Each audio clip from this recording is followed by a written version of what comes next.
Hello दोस्तों, स्वागत है आप सभी का आज की कहानी में। आज की कहानी दिल को छू लेने वाली है। कहानी को लास्ट तक ज़रूर सुनें। कहानी पसंद आए तो वीडियो को लाइक करें, चैनल को सब्सक्राइब करें। आप ये कहानी किस शहर से देख रहे हैं, कृपया कमेंट बॉक्स में अपने शहर का नाम शामिल करें। चलिए शुरू करते हैं आज की कहानी। बहू, ये कैसा हलवा बना दिया है तुमने? बड़ा चिपचिपा सा लग रहा है। घी तुमने इतना कम क्यों डाला है? साधना जी बहू के बनाए हुए हलवे में नुक्स निकालते हुए बोली। तो सुमन दंग रह गई, क्योंकि सास ने खुद ही उसे हलवे में घी कम डालने के लिए कहा था, क्योंकि उन्होंने कहा था कि मुझे ज़्यादा घी वाला हलवा पसंद नहीं है। सुमन ने धीरे से कहा, लेकिन माँ जी, आपने ही तो घी कम डालने के लिए कहा था। तो साधना जी कहने लगी, तुम्हें अंदाज़ा नहीं है क्या, मैंने थोड़ा सा घी कम डालने के लिए कहा था। तुमने तो पूरा सूखा हलवा ही बना दिया। मुझे तो ये हलवा बिल्कुल भी पसंद नहीं आया, इसीलिए मैं तुम्हें कोई नेक नहीं दूंगी। तब ससुर सुरेश जी कहने लगे, तुम कुछ मत दो, लेकिन मुझे तो हलवा अच्छा लग रहा है। इधर आओ बहू, मेरी तरफ से ये तुम्हारे लिए। इतना कहकर उन्होंने उसकी ओर एक बॉक्स बढ़ा दिया।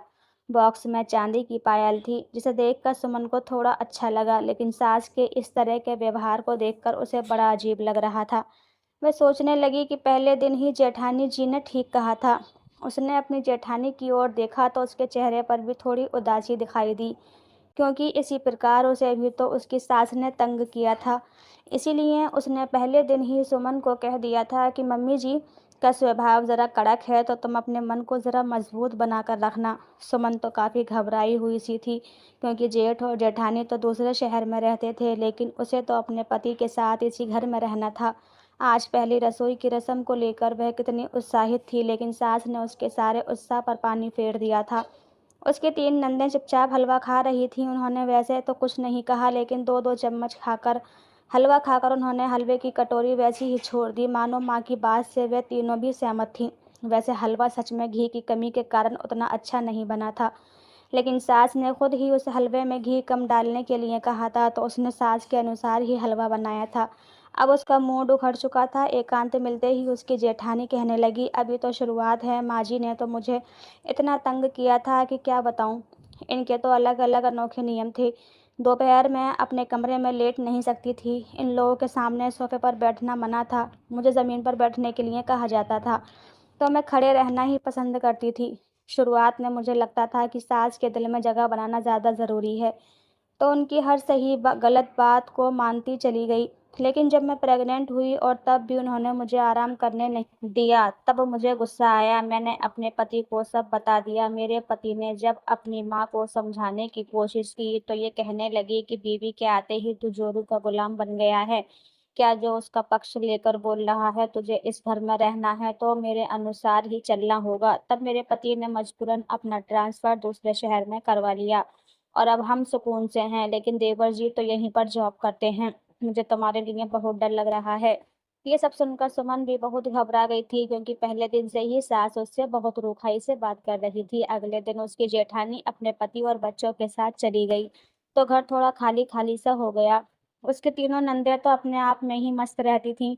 उससे ज़रा भी बातचीत नहीं करती थीं। ऊपर से उठने-बैठने, उसके बोलने, हँसने और चलने-फिरने में नुक्स निकालती रहती थीं। वह सोचने लगी कि ये लोग भी इस घर में कुछ दिनों की मेहमान हैं, यहाँ से चली ही जाएँगी। लेकिन मम्मी जी के साथ तो मुझे हमेशा रहना है। उनका व्यवहार भी मुझे कुछ ख़ास ठीक नहीं लग रहा है। हालाँकि सुरेश जी बहू का पूरा ध्यान रख रहे थे और पति भी उसे बहुत प्यार कर रहा था, लेकिन फिर भी उसका मन घबराया हुआ था। 2 दिनों के बाद उसकी नंदें भी अपने घर जाने की तैयारी करने लगीं। तब साधना जी ने अपनी बहू को बुलाया और कहने लगी, सुनो बहू, तुम्हारे मायके से बहुत सारा सामान आया है, लेकिन हमारे यहाँ तो सारा सामान पहले से ही मौजूद है, तो हम डबल डबल सामान का क्या करेंगे। वैसे भी तुम्हारा कमरा थोड़ा छोटा है, तो मैं क्या कह रही हूँ, थोड़ा सामान अपनी नंदों को दे दो।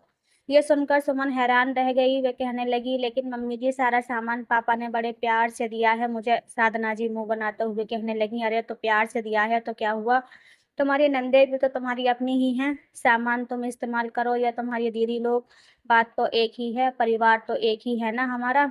वैसे भी बहू के मायके से आए हुए सामान पर ससुराल वालों का बराबर का हक होता है। मेरी बेटियां भी इसी परिवार का हिस्सा हैं, तो उन्हें थोड़ा सामान दे दोगी तो क्या बिगड़ जाएगा। मैं तुम्हें अपने घर में रहने की जगह दे रही हूँ। अपना बेटा दे रही हूँ, तो क्या तुम अपने मायके से आया हुआ सामान मेरी बेटियों को नहीं दे सकती?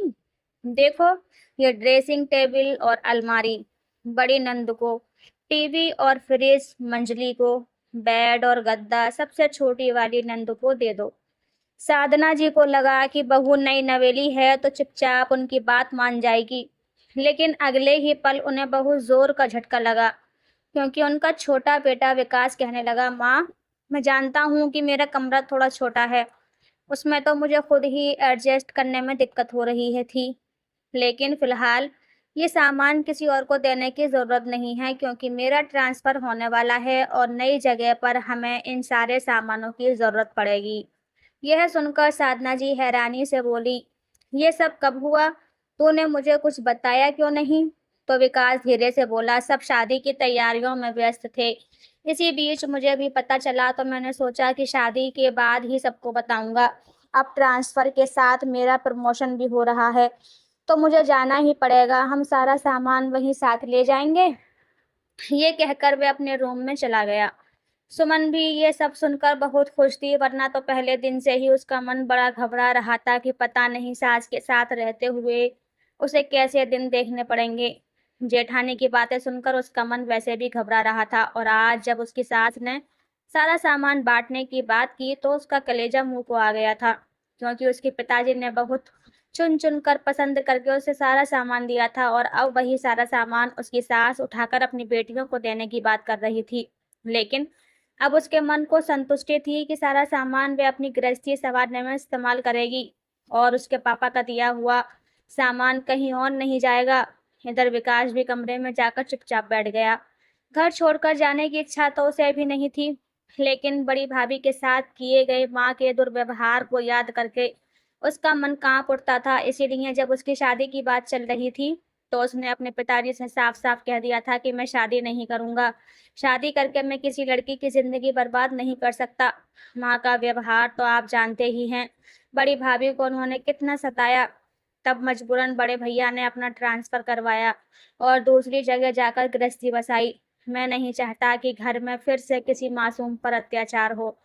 तब सुरेश जी ने कहा, कुछ सोचते हुए कहा, तो बेटा तुम ही पहले से ही अपने ऑफिस में ट्रांसफर की बात कर लो। मैं भी नहीं चाहता कि घर में कोई तमाशा हो। इस बार तुम लोग शांति से निकल जाना। अब बड़ी बहू के मन में तो सास के प्रति कड़वाहट भर गई है। मैं नहीं चाहता कि छोटी बहू भी अपनी सास से नफरत करने लगे। बुढ़ापे में तुम लोग ही तो हमारा सहारा हो।